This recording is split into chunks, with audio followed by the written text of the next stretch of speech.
give her a full 45, 50 minutes to share. I've known Jan for many years, I guess almost since when I came. Her mom and dad were still alive when I came, and I'd go by and visit and get a chance to meet you and your sister and your brother. And of course, both her mom and dad have since passed away. And Jan grew up in this church, dated Gary when she was a teenager. Didn't y'all date as teenagers? Then they went their separate ways, and then they found love again, and I actually married them down by the riverside. It was fun. I remember that. It was hot that day too, wasn't it, Gary? Especially when you're wearing a suit and you're not used to it. But anyway, I've gotten a chance to know Jan over the years, and Jan got her degree in history and teaching, and she's been a professor on the college level and taught history. She has since was teaching at, I think at Freedom Fellowship just recently, and they've gone under. But Jan has a love for history, and she's been writing for the local newspaper here in this area and and she's won an award for that. And so that's really a blessing that she's been able to do that. But she told me, she goes, I have some information about the patriots who fought during the Revolutionary War, who lived within the Forks. This is called the Forks, between the French Broad and the Holston River. If you ever look at a map, you'll see that big triangle comes down. We've always mapped that as our mission field right here. And so there are still some names that are people that were members of the church that have grown up here, the Kennedys and others. And she has known them. She has written a book. Did you bring any copies of the book? Okay, you might see Jan. She has a book about Mount Harmony Baptist Church and about the history of Mount Harmony Baptist Church and some of the areas there. So she's been in Kentucky. She moved back to the Promised Land and coming back across the river, getting in the Promised Land. She's now writing and learning. She's good friends with my neighbor, Warren Doctor, who is the CEO of the Knoxville Historical Group downtown, and very active and involved in the history. So I want us to welcome Jan as she comes and shares with us faith of our forebears. Let's welcome Jan. Jan, you come at this time.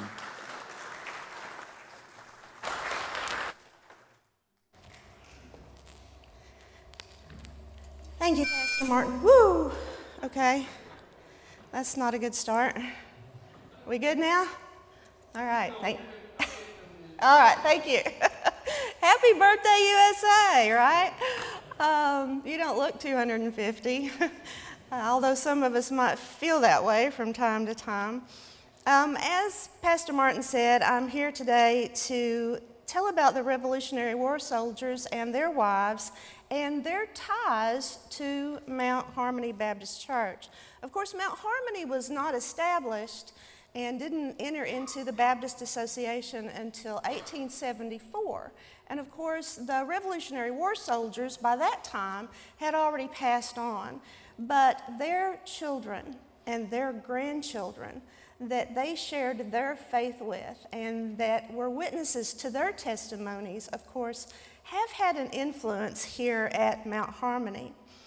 I'll be talking about their testimonies of faith and their character as well that has influenced our church. If it's been a while since you've had a U.S. history course, I'll remind you that I'm going to be using a couple of terms. Of course, patriots, that refers to George Washington and his army, the Continental Line, the American Army, as well as the militiamen in the individual colonies. And then, of course, those Tories, those loyalists who wanted to remain loyal to Britain and the king.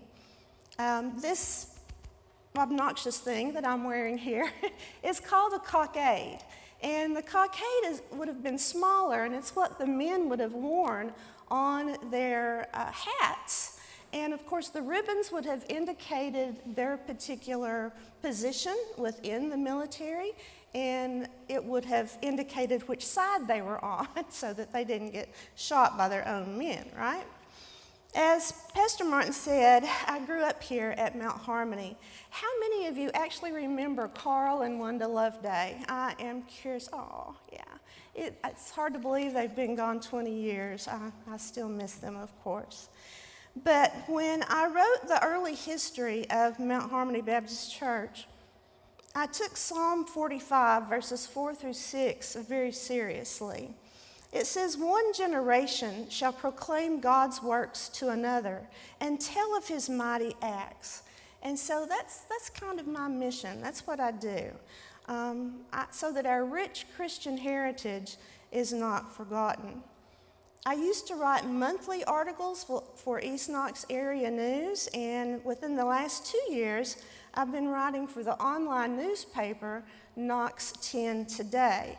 And a year ago, July the 1st, I decided that I was going to focus on the Revolutionary War veterans who ended up in this region. How many of you know that you have a Revolutionary War ancestor in your family tree? Okay, I see a few hands. Well, as he mentioned, I focus on the Fork. And the Fork is the part of Knox County all the way up to the Jefferson County and Sevier County lines, the part that looks kind of like an arrowhead that is between the French Broad and Holston rivers. Now, a lot of people hear the Fork and they think, oh, the Forks, and they think of the Forks of the River Industrial Park. But historically, this little slice of Knox County was just called the Fork. So that's how I'm going to be referring to it today. Several decades ago, actually, I used to teach the oldest ladies' Sunday school class at a church over in Mascot. And when one of those ladies asked me, well, where are you from? And I told them, they said, oh, you're from across the river. And I thought, well, that's an odd thing to say. That's an odd observation. I'd never thought about that being a big deal.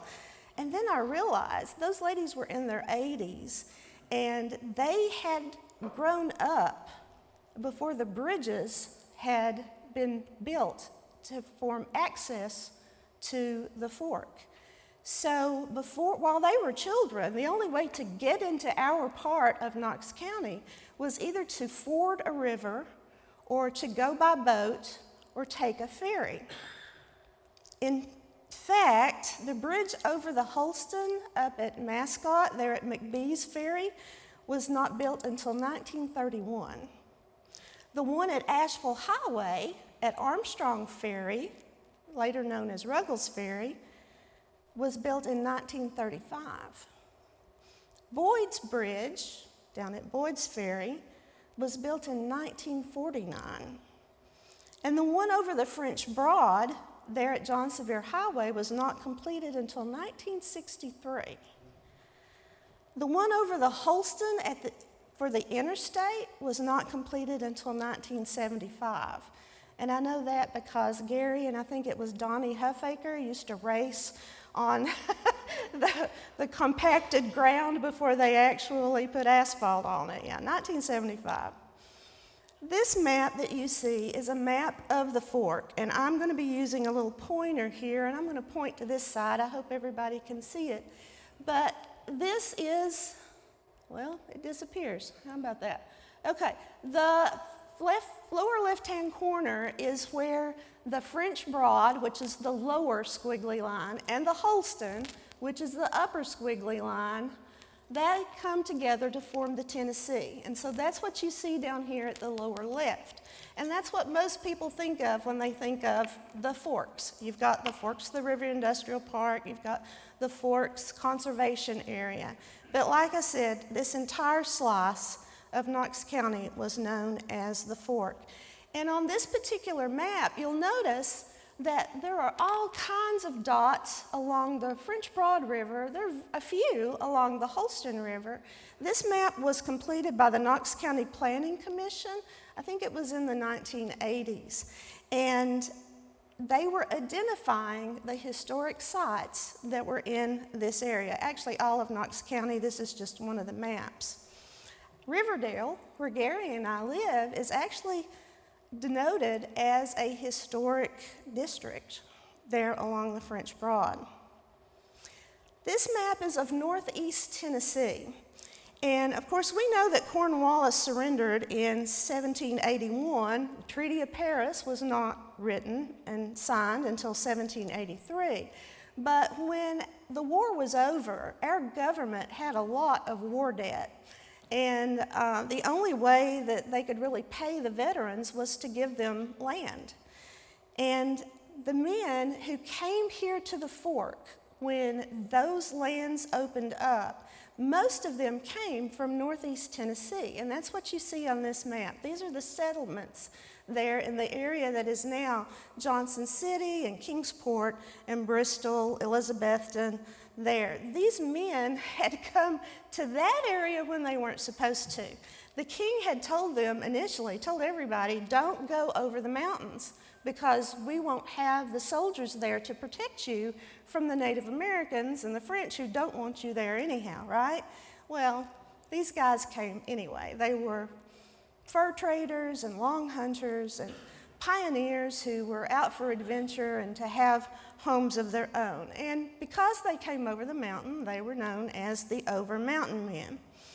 And I call attention to this because the Over Mountain Men were many of those who fought at the Battle of Kings Mountain in the Revolutionary War in 1780.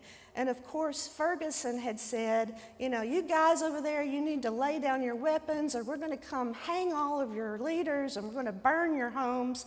And the men there at the Northeast Territory and the Northeast settlements said, I don't think so. So they got together and they joined with John Sevier to go fight at the Battle of Kings Mountain. John Sevier, of course, also tried to start the state of Franklin. It lasted from 1784 to 1788, and these men, many of them, were a part of that effort to start that new state. They also helped John Sevier to fight against the Native Americans.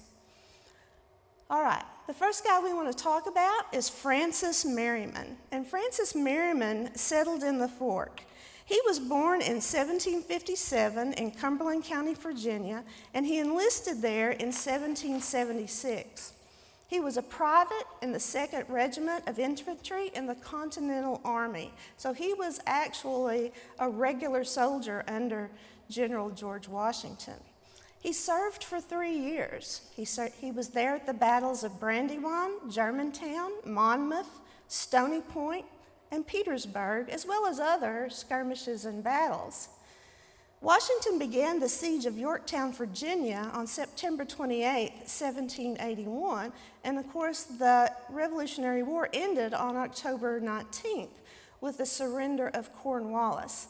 And Francis Merriman was there when Cornwallis was captured. He was discharged near Valley Forge. He married Mary Sublett in 1782. They had some children. She passed away. He remarried and had more children. But by 1804, Francis Merriman was living in the Fork on 200 acres adjoining the lands of Benjamin Manifold. And Benjamin Manifold had established a mill and a station up off of what is now Kodak Road. And there's actually a monument there that talks about Manifold Station. It's right there at Kodak Road and Deaton Hollow Road. Well, Francis died sometime between 1822 and 1826. He's probably buried at Lebanon in the Fork Presbyterian Church, down where the rivers come together at the point of the fork. And of course, the Presbyterian Church there was the only church around at that time. So anyone who attended church went to church down there, no matter what denomination they were. What was Francis Merriman's connection to Mount Harmony? Well, his descendants, such as Charles Merriman, were charter members here at Mount Harmony when it joined the Baptist Association in 1874. Of course, the Merrimans continued to serve in various capacities here at Mount Harmony. And this map that is up there right now, if I could use my pointer, you could see that the road on the right that is vertical, that's Wayland Road. You can probably read Swan Pond Creek. That runs in behind the church here. That's where the church actually held baptisms for a long time. But the names on that map, this is the 1895 map of Knox County, and it tells where people lived. And the names around Mount Harmony, and you see that it says Moshina. Door Kennedy School was still called Moshina School at that time. But there are the Merrimans, the Kennedys, the Perrys, the Pickles, and the Fisher families. And I've probably hit on some of your families by mentioning those names. So the dedication of Revolutionary War veteran Francis Merriman's family helped to establish Mount Harmony. They were charter members.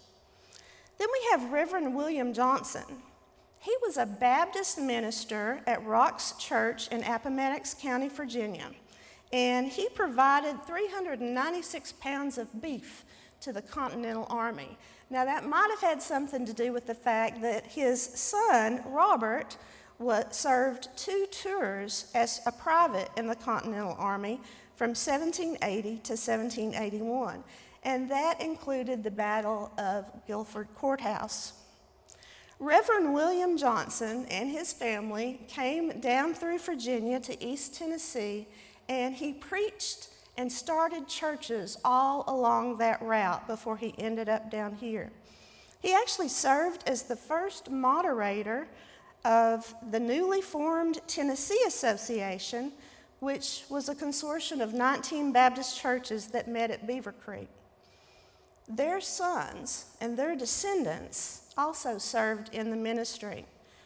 His grandson, William David Johnson, married Nancy Childress. They lived at Stock Creek, and he was a preacher and a deacon at Mount Olive for many years. But their son, Rufus Perry Johnson, also was a military man. He fought in the Civil War, and he moved his family to East Knox County, eventually residing up here at Huckleberry Springs Road in the Fork from 1874 to 1881. This is a drawing of Rufus Johnson's home, and it was drawn by his grandson, Dana Johnson. Dana Johnson was an art professor that I came to know. The family by that time had moved out to Kansas, but Dana was so generous in sharing with me his grandfather's memoirs. And we have got so many precious stories about Mount Harmony from the late 1800s because of Luther Ray Johnson and Rufus Johnson. So many precious stories. And I am so thankful for the artistic talents of individuals who've been associated with Mount Harmony, who have helped to preserve some of our history by drawing illustrations that inform us. You know, this was back before anybody was really taking photographs. Exodus 35 is something that I often pointed my art students to. It talks about when God gave her grandson artistic abilities. It says he was filled with the Spirit of God in wisdom and understanding, in knowledge, and in all manner of workmanship to design artistic works and to work in all manner of artistic workmanship. And so I'm thankful that we have those who have been blessed with artistic abilities to record for us some of the things that otherwise would not have been captured. Revolutionary War soldier Reverend William Johnson's legacy of faith was carried through the generations of his family, and Mount Harmony has been blessed through his testimony. This is the Clift, well, actually that's okay, back up one, there you go. Yes, that drawing there of the church was what Dana Johnson did based upon conversations. His father, his grandfather looked at that and said, no, you need to change this. And this is the drawing that they came up with that is what the original Mount Harmony Church looked like. And you see there that W.D. Johnson actually served as a trustee here at Mount Harmony in its early years. He was the first clerk, I believe. All right, Cliff Cemetery. This is where Revolutionary War veteran William Johnson's descendants are buried, and that includes Rufus, that I mentioned a while ago, and his wife Matilda. They're buried up near Carter High, and it's precious to me that Rufus rode his horse Dolly, who he had ridden during the Civil War. He would ride Dolly up to visit Matilda's grave for 30-something years. Hebrews 12:1 says, "We are surrounded by a cloud of witnesses." And I've always wondered, does that mean that they can see and hear what we say and do? Do they know when we speak their names? Do they know when we tell their stories? I like to think that they do, because it is a testimony to us. John Cate was a Quaker from Orange County, North Carolina. Orange County, North Carolina. Now, Quakers were pacifists, which meant that they really didn't believe in fighting, but he too served in the Revolutionary War from 1782 to 1783. Now, I don't know exactly what John Cate did, but I do know that afterwards he moved down through Dumplin Valley, and that his faith influenced subsequent generations. They served as ministers and other positions in various churches all across the fork. And yes, we had Reverend R.N. Cate, who was a pastor here at Mount Harmony from 1902 to 1905. And it was during that time that church that Jerry Lee, a former member here, actually drew that illustration of. It was started during R.N. Cate's ministry here. It took them a few years to complete it, but it was completed in 1905. We also had Reverend A.E. Cate, who was pastor here in 1942. And I admit, I don't know for certain that A.E. Cate was a descendant of John Cate, but I suspect that he was. This is the 1919 map of the Baptist churches in the fort.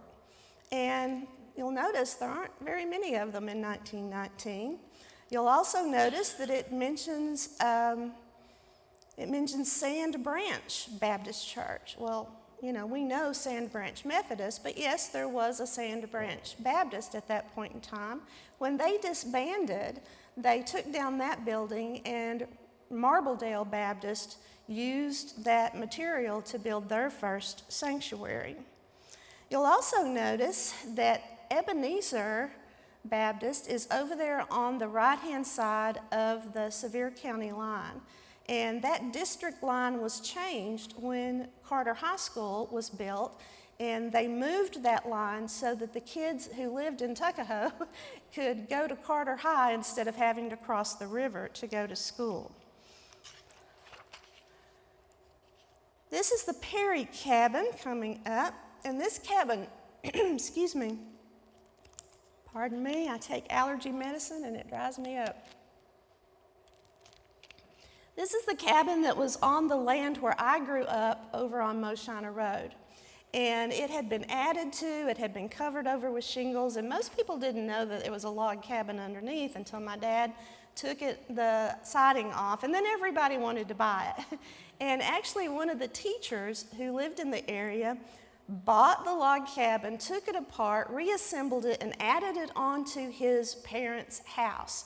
And it still stands. If you turn left out of the church parking lot, you'll see the cemetery, and then the condos, and then the power lines, and then the second house on the right, which is kind of across from where the old parsonage is. It's there still standing, added on to his parents' home. This cabin belonged to a descendant of Jesse Perry, and Jesse Perry is another Revolutionary War soldier who is buried down at Lebanon in the fort. Now, there's no stone there, but his obituary did say that that was where he was buried. And Jesse Perry participated in what was known as the Snow Campaign. And they went out to subdue the Loyalist uprisings in the southern colonies. So next we have a picture of the Southern Campaign, and that included this snow campaign that Jesse Perry participated in. It was called the Snow Campaign because these men marched for 30 hours as snow fell, and it accumulated up to 2 feet. And their shoes were inadequate, their clothing was inadequate, but they kept trudging on. Jesse Perry said that they fought for the purpose of keeping the Tories in awe. He was in skirmishes in Georgia until the British fled towards Savannah and kept them from gaining ground above Charleston. Ephesians 5:25 tells husbands to love their wives as Christ loved the church and gave himself up for her.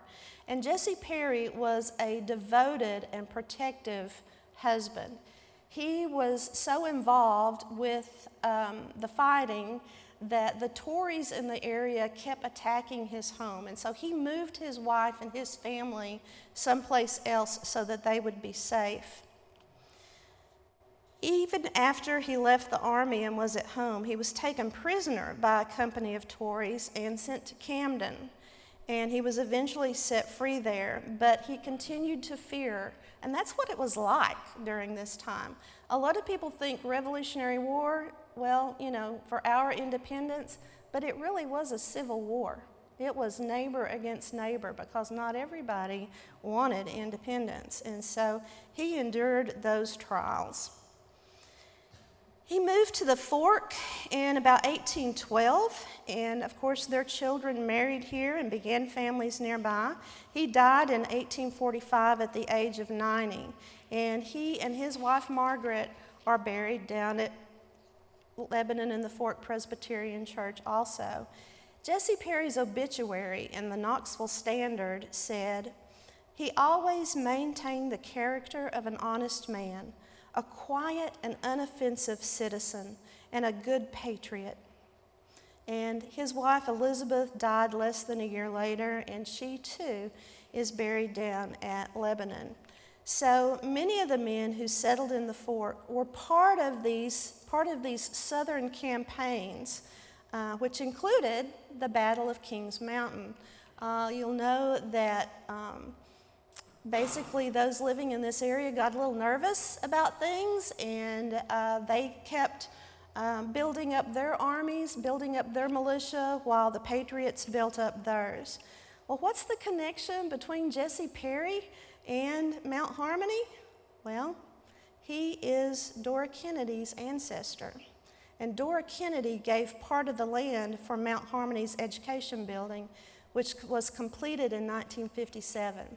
And I was just a tot, but I do remember when the congregation met back in the fellowship hall, which is where the offices are now. I remember us sitting on those folding chairs for our worship services while this sanctuary was being built. Jesse Perry was an ancestor of many of Mount Harmony's members. There are more than 30 Perrys buried across the road in the church cemetery. Don't know if you've ever walked over there, but it's a lesson in history itself. My brother found in the attic of that old log cabin some postcards that were exchanged between Jesse Perry's great-great-grandson, Nathan Perry, who was a member here at Mount Harmony, and Nathan Perry's son, James. James also was a patriot. He enlisted in Company A of the 46th Infantry during World War I in 1918. And that's a picture of those postcards that my brother found in the attic where James and his parents exchanged messages while he was away at war. James Luttrell was born in 1755 in Virginia, where he was drafted and served as a Minuteman. Now, you'll remember from your history that the Minutemen had to be ready to go and fight at a moment's notice, ready to protect their villages and whatnot. And James, though, also participated in greater efforts. He was at Camden Well, they went toward Camden, but the battle was over by the time they got there. And then his unit also went toward Gulford Courthouse, but the battle there also was over before his unit got there. But the great loss of Cornwallis's men at Camden weakened the British forces and their resolve so much that they kind of lost their will to keep this war going. And so it was not long after that that Cornwallis was captured and surrendered. James Luttrell lived in Virginia until 1795, and that's when he moved to Knox County. He lived in the fort for 53 years and died in 1848 at age 93.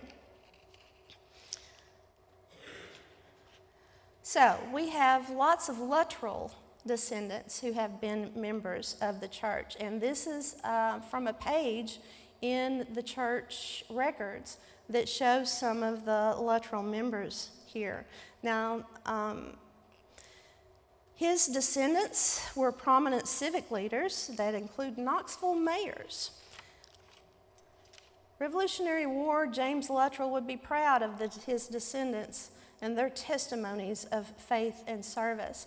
And if you look at that picture, the man second from the left is Bill Luttrell, and this is the groundbreaking for this sanctuary in 1963. And over on the far right is our Bruce Kennedy. And of course, I had these slides submitted before I knew that Bruce had passed. Bruce was a friend of mine, very dear to my heart. He helped me a lot with the history of Mount Harmony when I wrote that book. He also has helped me with a lot of the history of the area in general. As a matter of fact, he and his daughter Dion and I rode around just a few months ago, and he showed me who used to live where and what happened where. And I'm going to miss him. He was precious to me. Others in that photo include Kerr Wolfenbarger, John Cruz, Alvin Galloway, Ed Like, and Albert Nail. And I actually came to know the Lord as my Savior here at Mount Harmony when I was 8. And Kerr Wolfenbarger is the one who baptized me. George Huffaker was born in York County, Pennsylvania in 1757. He lived there for about 10 years until his family moved to Washington County, Virginia, and that's where he continued to live for a few years even after the Revolutionary War was over. George and his father Michael both served in the Revolutionary War, and George was drafted as a private into the local militia in 1776 to serve a tour of duty against the Cherokee near Long Island. Now, that's not Long Island, New York. That's Long Island on the Holston River up near Kingsport. He also served again in 1778, 1779, and 1780. And like I said earlier, these lands were opened up in 1783 after the war. The states with Western territories were asked to give that land back to the government so that they could then use that land to pay the veterans. And so when this land, the Southwest Territory, or the territory south of the River Ohio, as it was called, opened up in 1783, that's when so many of these men moved to this area.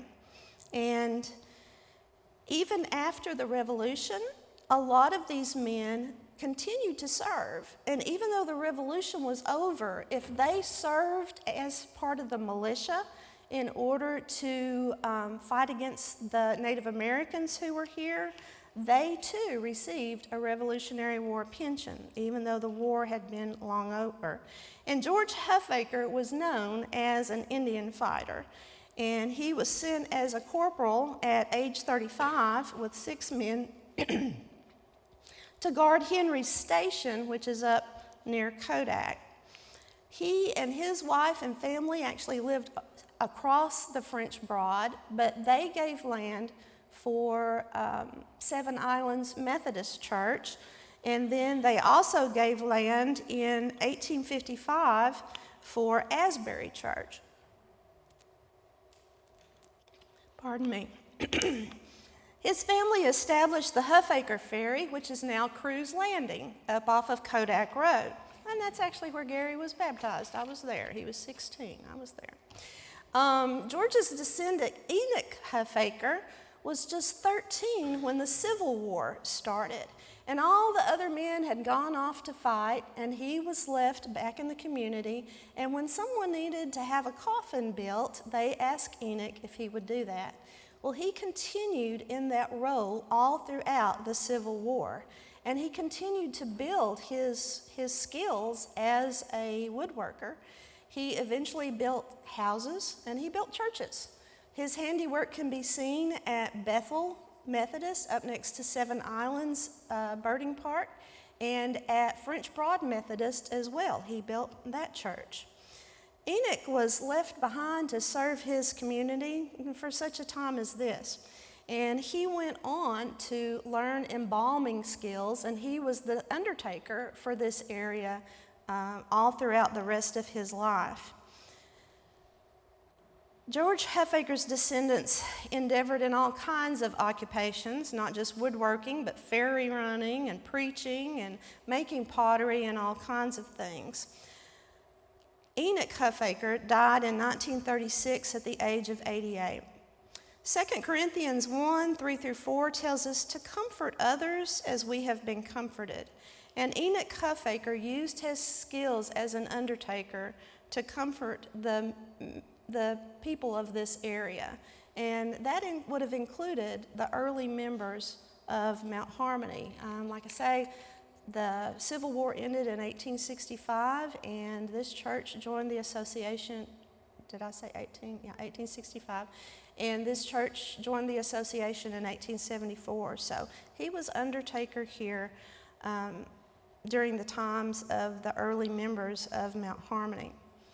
We've also got the Cruises. In 1776, James and Gideon Cruise enlisted as privates at Buckingham County, Virginia's 6th Regiment. So they too were part of the Continental Line.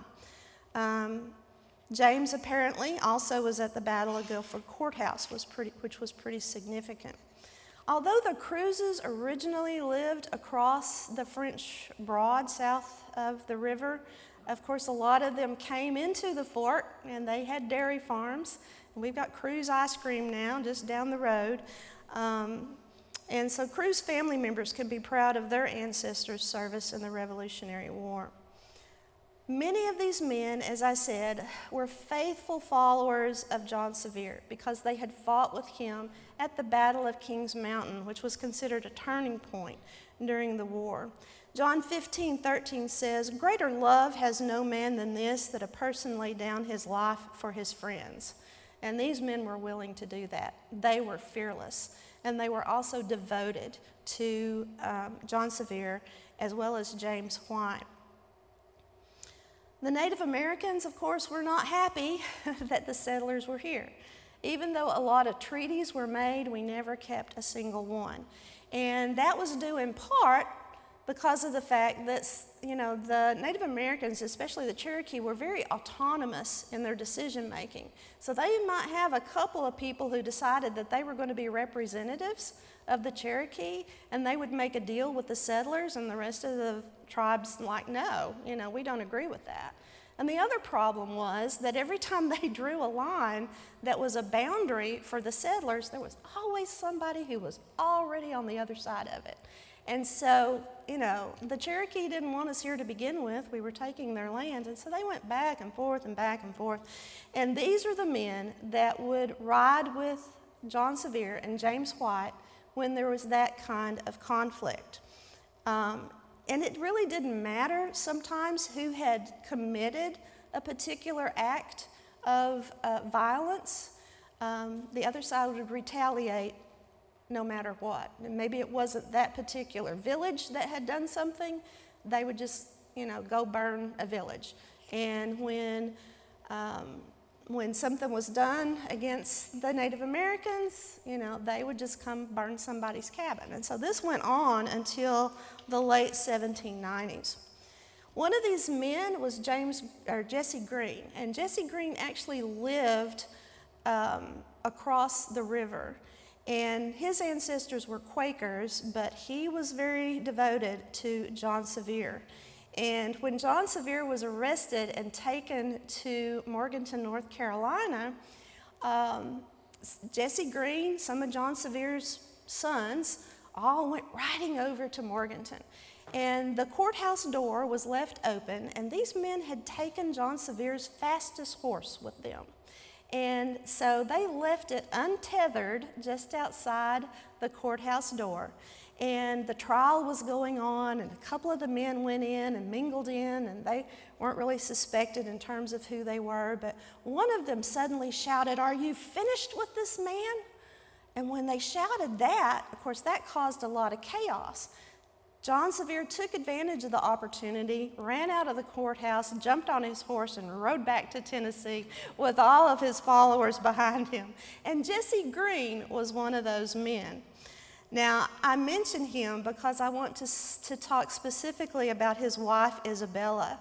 Isabella, even though they didn't have a particular tie to Mount Harmony, I think her story reflects what it was like to be a wife, a woman during these times while, your man's gone off to ride on this dangerous mission.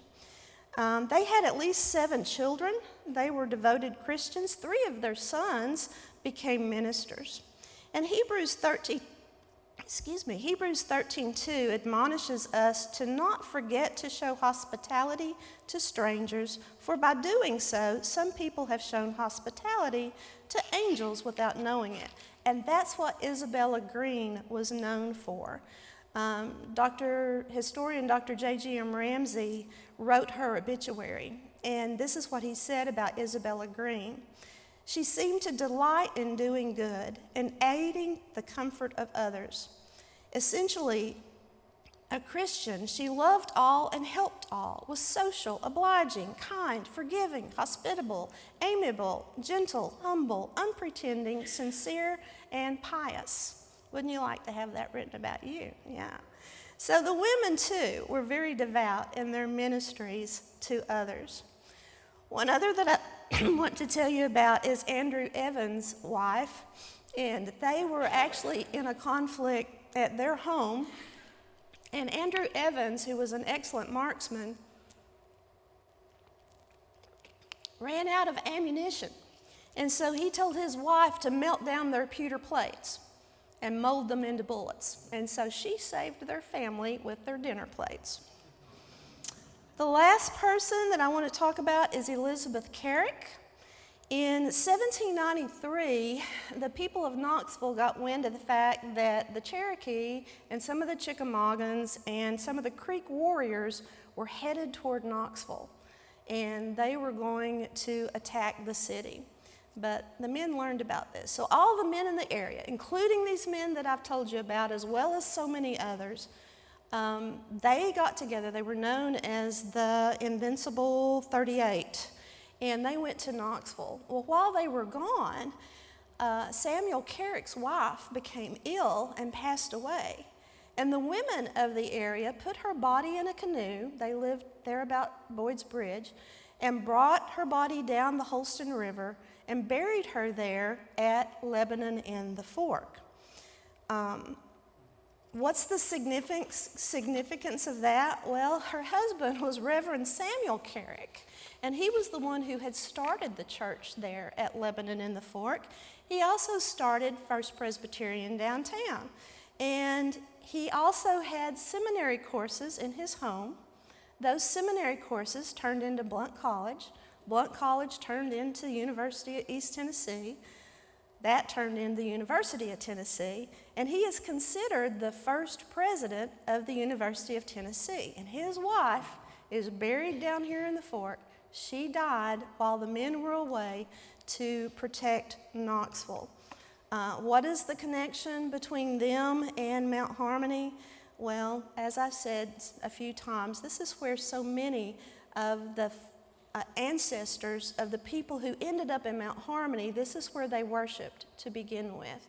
And so we've got Perrys and Merrimans and Kennedys, all who are buried down there at Lebanon in the Fork. If you haven't been down there, you ought to go. Her stone is in the far upper left corner of the cemetery there. It's the oldest marker in Knox County, 1793. So this next slide, what do these people have to do with Mount Harmony? Look at where they're from. John Webb, he's from Chestnut Hill. John Hurst, he was at Elks Bend over in Claiborne County. John Parrott, he was the founder of Parrottsville. Well, you wouldn't be hearing all this information today if it were not for these men, because these are my ancestors, and I wouldn't exist without them. I hope you've learned a little bit of something about the revolutionary ties to our church. If I haven't mentioned your family in particular, please know that, like I said, I wrote an article a week for an entire year, so I've got 50 articles out there all about the men of the Fork who have ties to this area. So if you didn't hear your ancestor mentioned today, you might want to look that up. But I hope you learned something. How many of you heard something mentioned about one of your family members today? Okay, good. Good. Thank you, guys.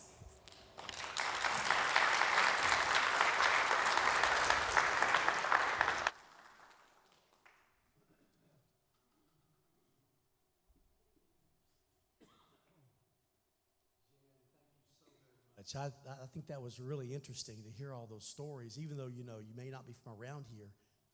I grew up in Florida, but I still get to celebrate here at a church where people actually paid the price for us to be here.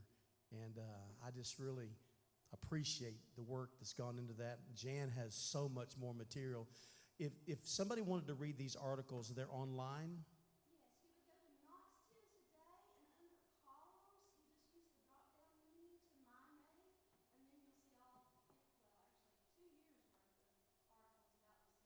Knox 10 Today, their website, go to articles, right? Columns. Okay, look for Jan Loveday Dickens, and then read the articles there. And if we don't tell history, nobody will tell history. We must share the history about who we are and what God's done for us here. We get to celebrate on the shoulders of those who paid the price for us.